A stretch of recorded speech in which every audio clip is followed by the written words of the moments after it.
শাকিব খান নির্বাচকের মুখে থুতু মেরেছে লিটন। অপমানের যোগ্য জবাব দিলেন লিটন কুমার দাস। লিটন দাস বললেন, আমি কেন চ্যাম্পিয়ন ট্রফিতে নাই। দুর্দান্ত ভয়ঙ্কর ব্যাটিংয়ের পরে এ কেমন ইঙ্গিত করে কি বোঝাতে চাইলেন লিটন কুমার দাস? বিস্তারিত জানতে ভিডিওটি না টেনে সম্পূর্ণ দেখার অনুরোধ রইল। চ্যাম্পিয়ন ট্রফি দল ঘোষণা বাদ পড়েছেন লিটন কুমার দাস। মানসিক অশান্তিও ছিল যে তার।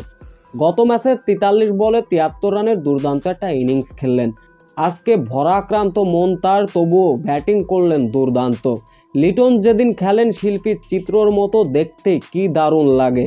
দুর্বার রাজশাহীর বিপক্ষে আগে ব্যাটিং করতে নেমেছিল ঢাকা ক্যাপিটাল। শুরুতে আক্রমণ অ্যাটাকিং ক্রিকেট খেলতে থাকেন তানজিম তামিম এবং লিটন কুমার দাস। তবে ওই তামিমের থেকে ওই বাদ পড়া লিটন দাসই ছিলেন ভয়ঙ্কর ব্যাটিং। নিজের টি-20 ক্যারিয়ারের 5000 রান পূরণ করলেন। শুধু তাই নয়, মাত্র 24 বলে 50-র দেখা পান। 50-র পরেও থেমে থাকেননি, রীতিমতো চালিয়েছিলেন ব্যাটিং তাণ্ডব।